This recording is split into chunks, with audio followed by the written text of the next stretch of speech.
Hey everybody, at hookahpro.com, your ultimate source for everything hookah. This is Suey. I'm here today with a quick video to explain Dokha to people. A lot of people around the forums are asking about it. It's pretty much the best thing to happen to me since I found hookah, so I'm very excited. I want to share it with you guys. So let's go over the basics real fast. Dokha is smoked in a midwah pipe. Okay, there's a midwah pipe. And Dokha is a Middle Eastern blended tobacco, generally uncured tobacco, green in color, mixed with herbs, spices, or certain barks. Now, the pipe comes in two different pieces, and that's pretty much it. You have the filter and the pipe. They come apart, just like that, and then they go back together, just like that. I would not recommend smoking Dokha without a filter on your pipe. This pipe is called a midwah again. Just getting that out there. I refer to it as a Dokha quite frequently, but it's called a midwah. If you're curious where to get any of these products, check out www.midwah.com. And Basim's the vendor there. He's an amazing guy. He'll help you out. He'll get you what you need, and he'll get you started. Before we start with any little Q&A kind of thing here, I want to show something. And this is actually a question that a lot of people have. Why do you smoke Dokha over cigarettes? Well, here's a cigarette, okay? If you look from that gold line forward, it's all tobacco, and it's not just tobacco, it's tobacco and it's the additives that big tobacco put into their cigarettes. These being basic. Now, those are my mother's, I don't smoke them. Dokha, you smoke one bowl. One small little bowl right there on your midwah pipe, which is about the equivalent of a cigarette. But the total tobacco consumption and the total amount of tar that you're sucking in is extremely less. I would say there's almost about a quarter of a cigarette per bowl in my midwah pipe because I've got a small bowl on mine. Now, I used to smoke a pack a day with cigarettes. I used to smoke Camels, and I would smoke a pack a day religiously every day until I found hookah. And then I would usually hookah maybe twice a day, but I would still smoke maybe half a pack a day. So it was really kicking my ass. And so I picked up Dokha. I picked it up just out of curiosity, but it turns out it was a really good idea. I smoked Dokha about 3 times a day. Now, if you do the math the way that I'm thinking, that's 3 bowls. That's 3/4 of one cigarette in one day versus 20 cigarettes in a day. That's pretty awesome, huh? Now, straight to it. That's for all you cigarette smokers out there who are looking for something better. And again, there's no additives in this besides flavor additives. And the flavor itself is 10 times better. It's more satisfying. I don't understand why anyone wants to smoke a cigarette when there's Dokha. Today I'll be smoking on camera Basim's blend. Where'd he go? Where'd he go? There he is. It's my favorite blend from midwah.com or from Basim. Named after the true prince of Dokha. But packing techniques. Let's get down to it.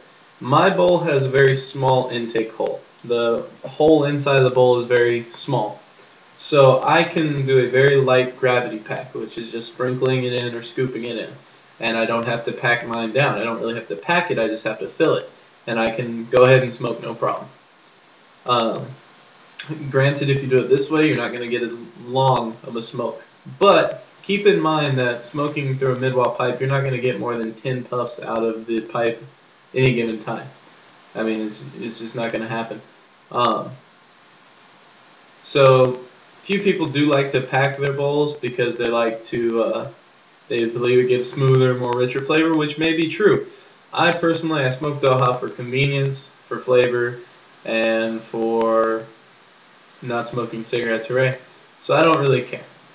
I've experimented with it a little bit, but not too much. My packing techniques when I smoke personally, if I have a small bottle of Dokha, which is a lot smaller than this, I will tap it in. Just tap it and sprinkle it until the bowl's filled, then I light and I smoke. Easy. Another way you can do it is if you do get a large bottle, and I would recommend getting a large bottle. It makes this a lot less messy and convenient. You just stick your pipe in there, you scoop some Dokha into the bowl, and you ride up the side and scrape it off with the side. And right there, you have a packed, ready to smoke bowl in your mid-wop. Now, another way you can do it, for packing techniques, you can fill it up like I just did, take your thumb, push it down, slide it across, put more in it, push it down, compress it until you can't anymore. Or, if you already smoke pipes in general, you might have a tamper, which is just this little tool, a flat bottom tool, that you just pat down the tobacco with. And you fill it, pat it until you can't anymore. Same process. Um, I don't think it's necessary. Others will say it is, but I don't think it's really necessary. It'll come down to your personal preference when you try it. A few ground rules about smoking Dokha. 1. I would not recommend smoking Dokha with any other stimulant. Do not do this if you are already whacked out on caffeine. Do not do this if you're whacked out on anything else.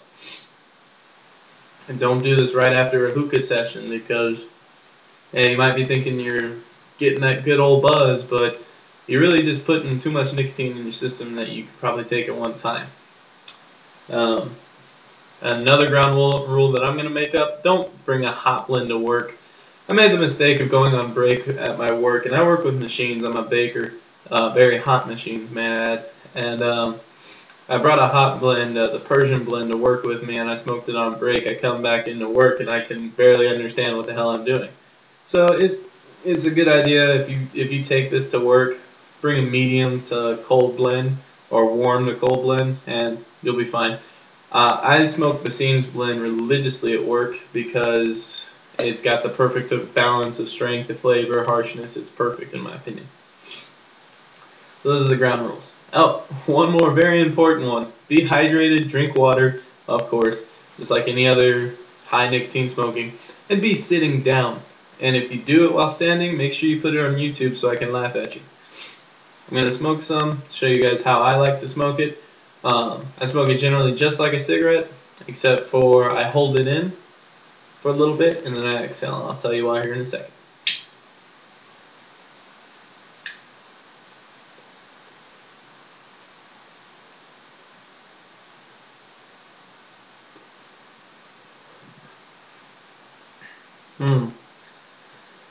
Whew, you can just feel the beautiful buzz just reach up and get you and take you into its beautiful arms and caress you.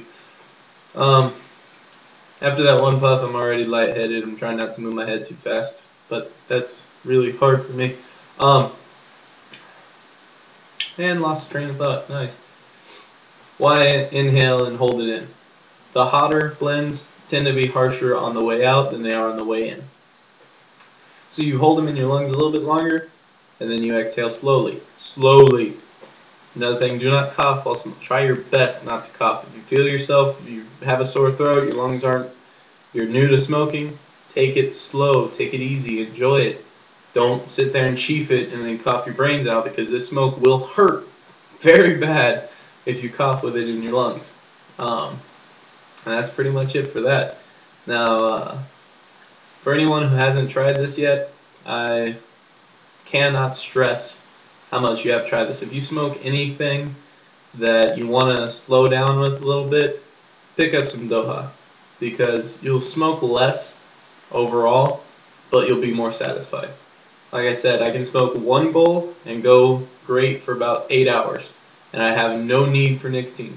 I don't dip, I don't chew. I normally chew a lot, but I still have pretty teeth. But in any case, yeah.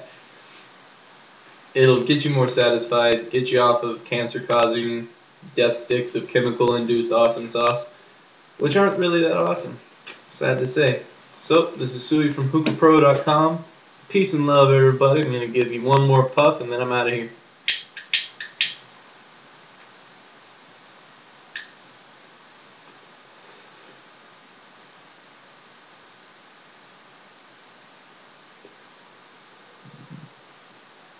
That's for Basim. Thank you for making an amazing product. Bye, guys.